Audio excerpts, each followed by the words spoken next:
What's up, guys? Welcome back. Today we're going to be continuing our squad handler logic. So in the last video, if you remember, we set up the following logic. So we would spawn squads from our faction handler, and then the squad handlers would move to their target destination, wherever they are in the map. Yeah, so that's it. So what we're going to be doing in this video, so we're going to make sure so when players approach the squad handlers, we're going to spawn the physical characters instead of these invisible squad handlers. So I'm going to stop that. So if you open up your squad handler, in the last video we left off with the component begin overlaps and then overlaps of the player detection radius. So we made it fairly small, so we can test that out. What I'm going to do, I'm just going to delete I have this in the map that I forgot. We don't need that. It's a master AI. We don't want that. And I'm just going to put our player spawn a little bit far away so we do not overlap the squad handlers. Let me just drag one into the map so I can see. Yeah, so there you can see the radius is super small for now. So that's going to work perfectly. And let's work on that logic. So on begin overlap, what we want to do. So if this other actor, first of all, I'm going to create a new variable, which is going to be players detected. Let's make this of the type player character. And you want that to be reference. And make sure you make that an array. And make sure you replicate that as well.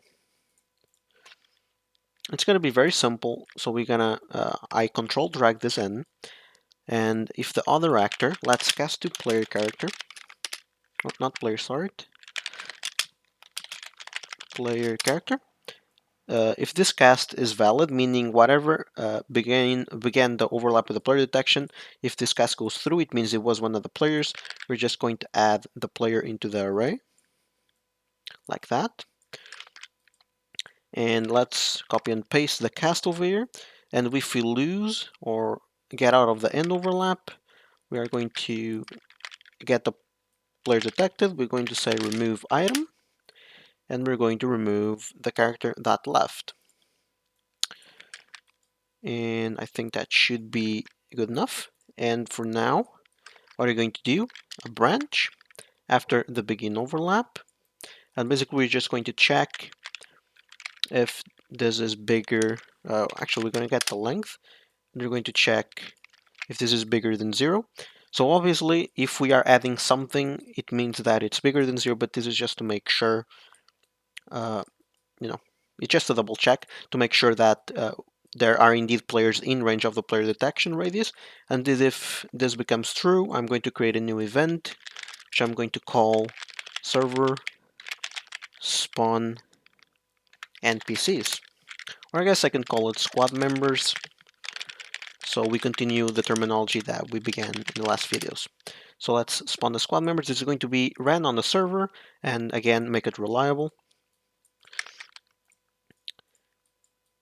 And if this is true, let's do a server spawn squad members. And then we're going to do something similar over here. So if we remove, we're going to check if this is equal to 0. So let's get the length of the players detected. If we remove all the players inside the array, which means the length will be null or equal to 0. If this is true, we're going to create a new custom event, which is going to be server despawn. I'm not sure if that's a word. No, it's probably not. Okay, remove squad members. It's probably not the best way to call it, but it's okay. So if this is true, we're going to call server remove squad members. And now let's fill out what these variables are basically going to do. So let's start with spawn squad members. So we're going to get the squad members array over here. Let's do a for each loop. So you can Alt F and click to get one of those. Let's connect this up. And well, we want to spawn an actor from class. And the class is going to be the array element because it is an array of the characters. Now the spawn transform, it's actually going to be something that we have to create, so a little function. So let's go create a function and call it get valid spawn location. And you can make that pure. So what the pure function does, if you drag that in, a pure function doesn't have execution pins, so it's just basically a simple get information. You can use like in the middle of calculations or whatever. And now if you add outputs, they appear here, and inputs appear here, and you can just pass them through. So you can't use this, to execute code. If you do a pure, you just want to. It's basically like a macro, so it's basically a macro, but it's easier to use, I guess. I don't really know what I'm trying to say. Yeah, if you uncheck pure, you can see you get the normal execution pins, but you don't need that for now. So we actually don't need an input. We just need output, which is going to be the location, and this is going to be a vector. So I'm going to right click on the spawn transform, split this, and I'm just going to give it a location. The transform and scale shouldn't matter. And over here for the collision handling override, I'm going to try to adjust location, but always spawn. And the owner, yes, we don't need to set that for now. It's going to be fine as the default. So yeah, let's double click that function. So how do we get, a valid location for it to spawn? So let's go back into the map so I can explain this. So the squad handler is going to be moving around in the world, blah, blah, blah. If a player gets in range, it's going to spawn the NPC members. But remember, this is just like a plane, I guess, this landscape. But, this doesn't have any collision or nav mesh. So I'm actually going to click on the landscape and create a little, I'm going to create some slopes and stuff over here. So it's a little bit easier for me to explain. There you go. So let's click that again. So this is going to be moving at the same, 100 value on the Z. So it's going to keep moving over here, and it's going to basically go inside the landscape. So you can't really use the actor location here because it might be under the ground or like too much above the ground. So we're actually going to do a little logic for a line trace. So we're basically going to check if we are, a line trace from above the sky to the middle, like the bottom of the ground, and whatever it is, we're going to check if we hit the landscape. And if we hit the landscape, that's going to be one of the valid points. But then we also need to check if that point can reach the players. What I mean by that is, imagine a rock that's like in a map. So I can like spawn a cube and make this 100 size. And the line trace is just going to check for the terrain.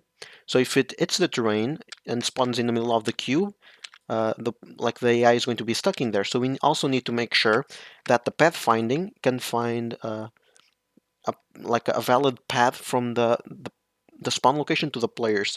So we make sure that there's no obstacles blocking the path. So this will basically make sure that the AIs don't spawn in the middle of trees or like in places where they can get out of. That's what I'm trying to explain. And remember, we can use the navigation mesh once we spawn the players, because we made sure that the player character, if we drag one in and press P, already has a navigation mesh on themselves. So once they approach the radius, where the AIs are going to spawn over in the squad handler, they're already going to have nav mesh information. So we can use that now for movement and to check valid paths, basically. So yeah, I think I moved this from its original place.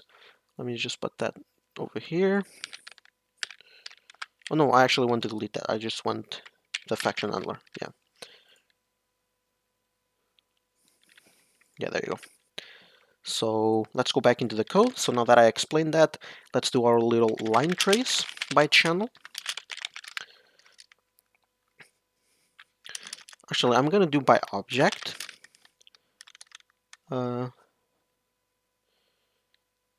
Line trace for objects, that's what I want to do. And the object types, if we make this array, you're going to check you have the little list over here, and I'm going to create one just for the landscape. So this trace actually only does the landscape. For us to create new line trace like paths, we need to go, not line trace, collision channels. We need to go into the project settings, into our collision, and there's the object channels over here. We can create a new object channel and create one called landscape.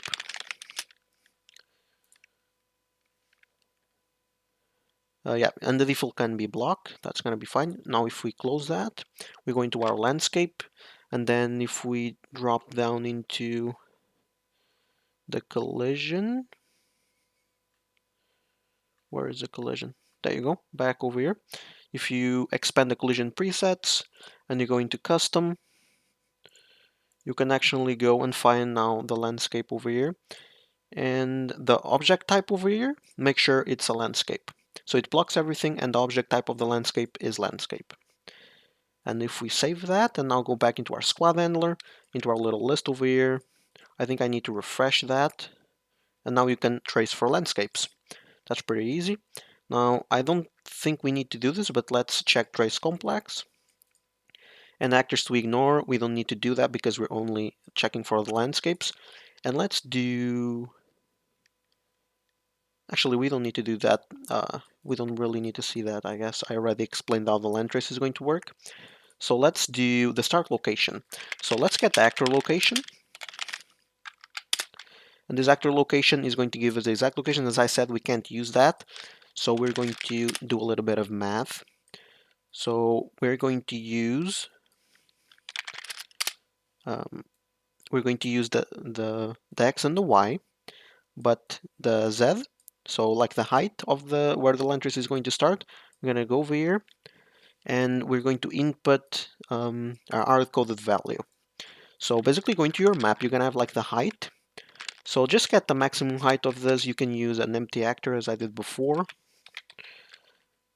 Drag that in and then just go above, to the maximum point of your landscape, or you can even go higher than that, I guess. And I'm just gonna copy the value like this. And this is going to be the maximum value of the line trace. And now I'm gonna Control C, Control V. And for the end, it's going to be exactly the same thing, but it's going to be negative value, so it actually goes under the ground. So yeah, that's going to be correct. So let me delete that.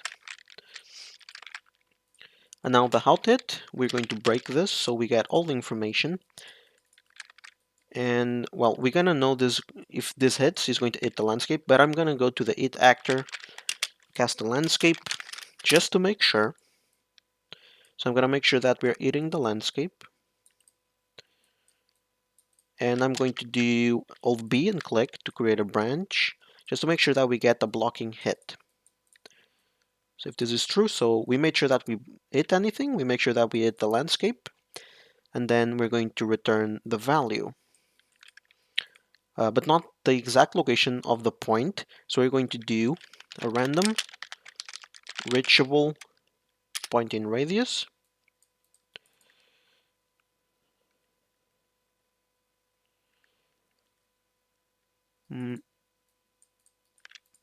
Yeah.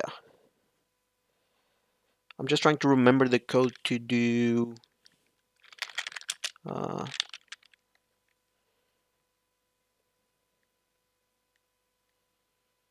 no.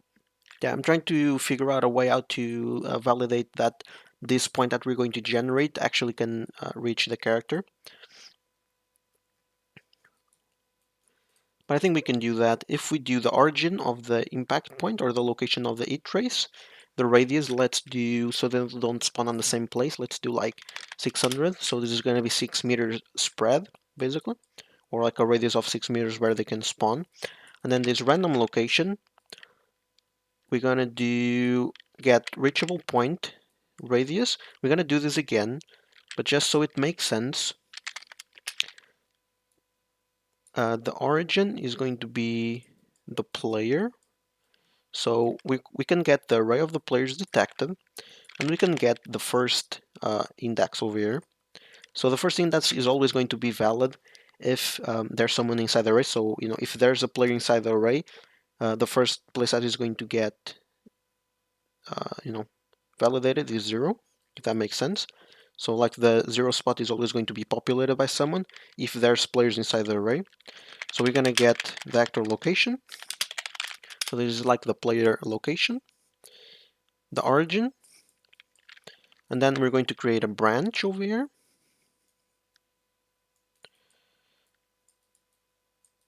I guess we can do this outside. Um,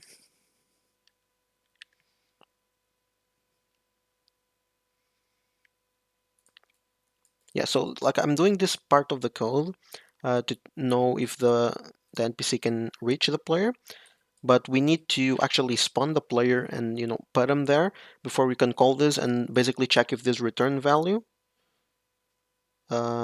if this return value is actually true. So if it's true, basically it checked correct location.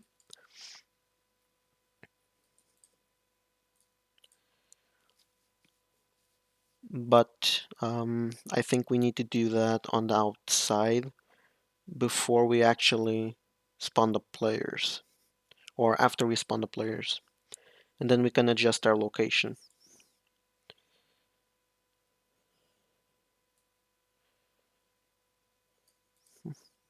Okay, let's do this for now then. Let's remove this branch. I'm gonna leave this piece of code over here so I can get it later, but I'm just going to drag that in over here and connect the location. Now if we go back into the event graph, spawn the actor, and I think this is everything we need to do. So it's going to spawn every squad member randomly. Oh yeah, and I forgot something. I made these squad members of the type character. We actually need to make this of the type master AI. And the reason for that is, let me make sure that this didn't get overridden. Let me go over here and make sure that the details NPC classes still master AI. Okay. Because now we need to make sure that this class, so let me break this connection and put it again. This is just to make sure that this class is of the type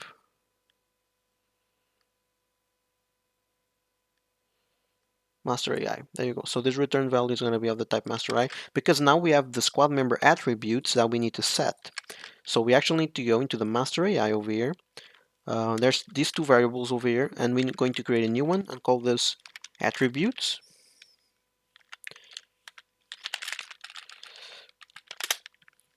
And this is going to be of the type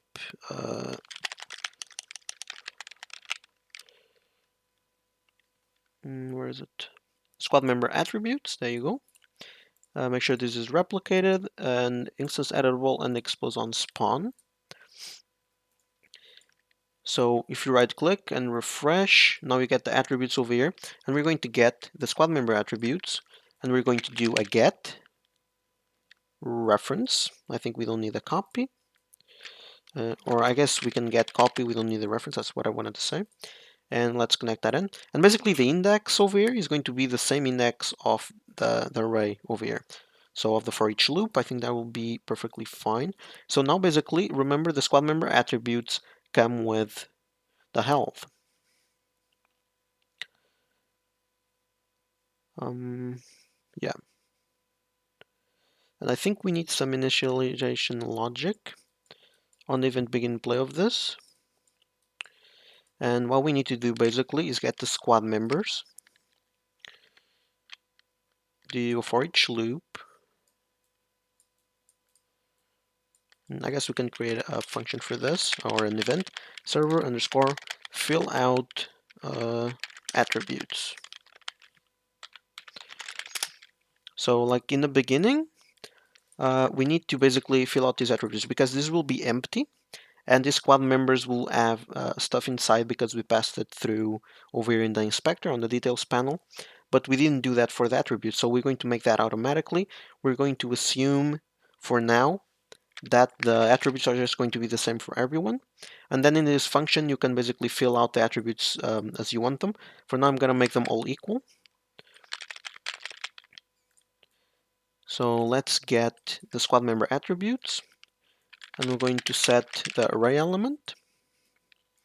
And the array element that we want, the index, is the same one over here, and size to fit. So we're going to check this to true, so you can read if true, the array will expand if index is greater than the current size of the array. So this will allow us to basically fill out this array with more, with more array components or array elements.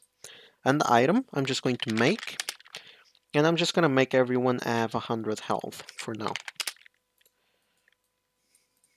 That's basically going to be it. That's correct. So everyone will spawn, they will pass on the squad member attributes. So now let's fill out the remove squad members, and then we can test out to see if this is working. So the remove squad members, we're going to get, well, we need one thing, another variable, and we need to call NPC, or I guess squad members. We need, oh, we can do that. I'm gonna change the name of this to squad members class, and I'm going to call this squad members like that. So now instead of being an array of classes, we're going to make this reference. So object reference, and it's still going to be an array, and we're going to replicate this. So we're going to get and basically add. So every time we spawn a new actor, we're going to keep their references inside this array. So now in the end, we can access this information on the remove squad members and basically do a for each loop. And now we can do the same thing that we did in the event begin play. We're going to get their updated information. So let's get the attributes. And we're going to squad members class. Oh, no, sorry. We're going to go to the squad members attributes, set array element. The index is going to be over here. Now we're going to not check the size to fit, because it should be exactly the same number already. And we're going to pass on the attributes to the item. After we do this, we're going to get the array element, and we're going to destroy the actor. So we're going to remove them from the game with already this information stored. And after this completes, we're going to get the squad members and make sure that this array is cleared. And that's it.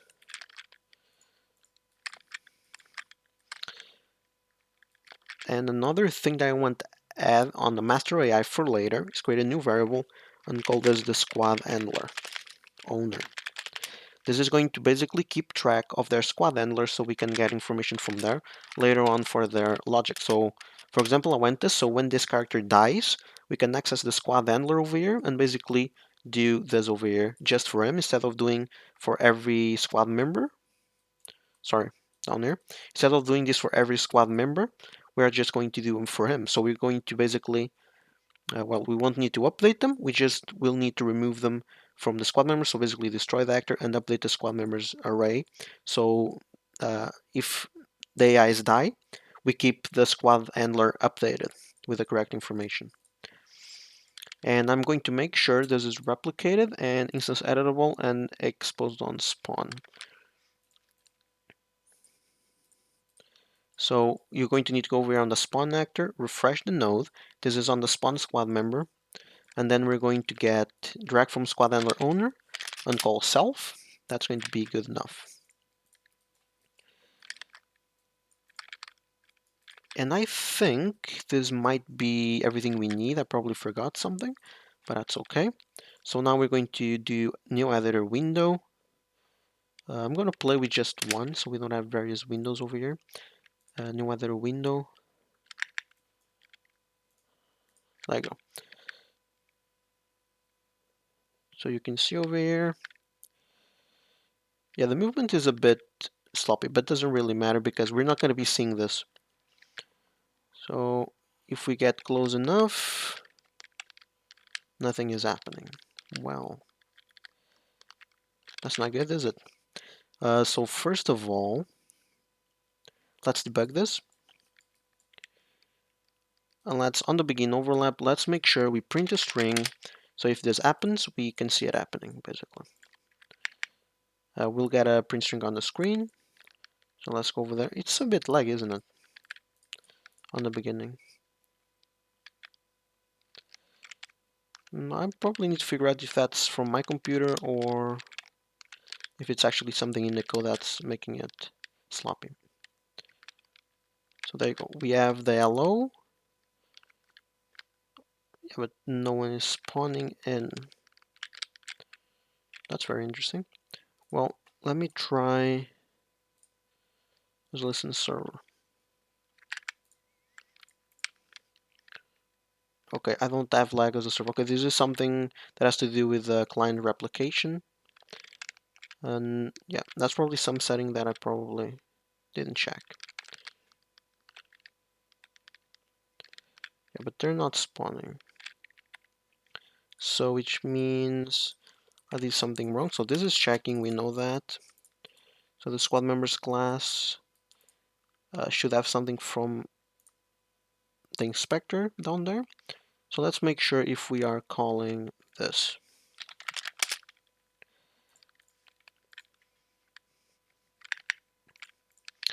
What I'm doing, yeah, let me just increase the speed of our own character so it doesn't take as long every time. So max walk speed, I'm gonna put that to 2000.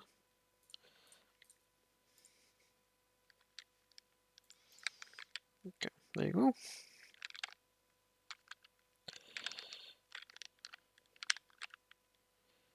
Oh, that's great, isn't it?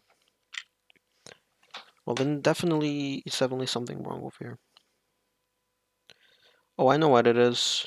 Probably. I think it's slugging everything because I saw an error over here. Wait, what is it? Oh, okay. That's why. Let me make that again. It's interesting. When I click play, it didn't throw me any error. It normally does, but I guess, well.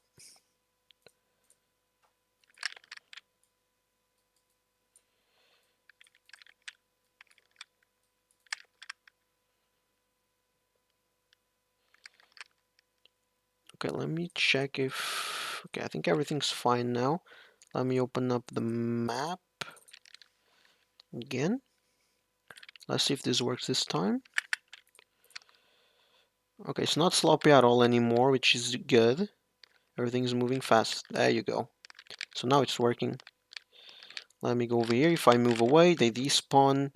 If I move close, they spawn again. If I move away, they despawn. There you go. So that's the basis of our optimization here. Obviously, in-game, you're not going to see this because, you're going to be doing this toggle like from over here and there's going to be trees and stuff.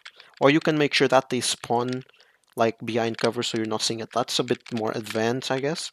But, oh, what was that? Someone spawned on the ground. What the hell? Okay. But let me make sure that this is working with replication. So let's put in 2 clients. Everything should work fine now. So I'm gonna move away and I should see 3 guys spawn over here. And yeah, I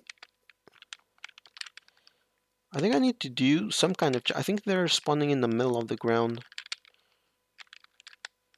Because they're spawning, like the trace maybe not working exactly the way that I want it to. And I think I know a way to fix that. But you can see the replication is working on both screens, so let's just fix that.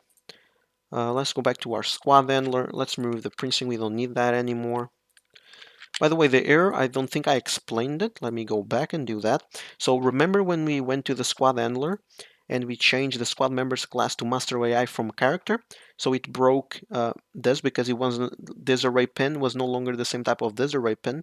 So basically this became invalid. So I have to like redo it. And there was a compiler as you saw, but it normally shows you the compilers when you click play, and it didn't for some reason. But the engine crashed and then everything got reloaded and then it showed me. So that was the reason. And yeah, let's go back to the squad handler and fix our spawn location. Let's go get valid spawn point. So basically we're feeding the exact trace location. This might be too much close to the ground. So let's do a plus over here. So plus vector. And let's make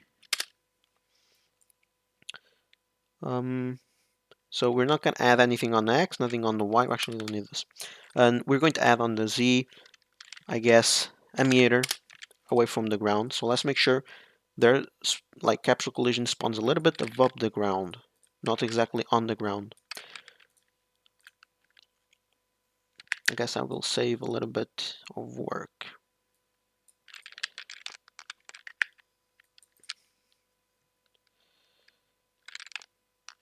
Come on.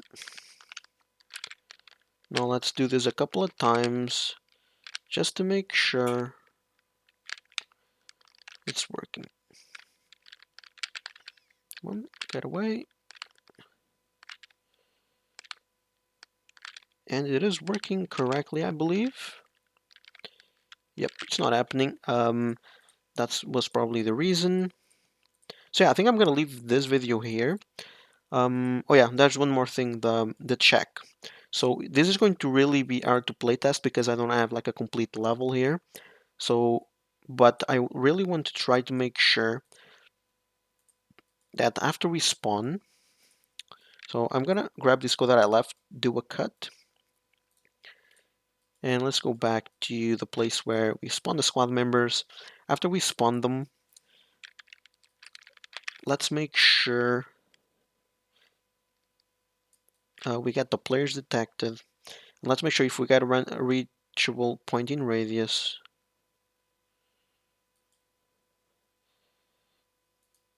Wait, I think I'm doing something wrong here. Uh,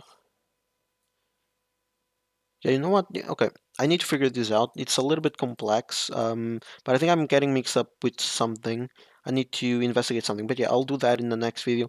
In this one, let's leave it as we have things now. I think it's working, rather good right now. So the base logic is basically working. On the next video, I'm going to implement the detection to make sure that we spawn in a valid location and not like inside the tree or something. And then we'll do the logic of basically a basic logic of me damaging the players with like the weapon that I created over here with the line trace. We're going to apply some damage to that AI, basically kill one or two, and then we're going to change slightly our logic to once they die, we're going to remove them from the squad members, and we're going to remove one of the classes or its class from the squad member class. So then if we kill someone and we go away and we come back, the squad has the correct number of people in there and the correct amount of health on the attributes. And this will basically serve as an example to any kind of attribute that you might want in your AIs. So yeah, that's going to be it. Thank you guys so much for watching, and I'll see you all in the next one. Bye bye.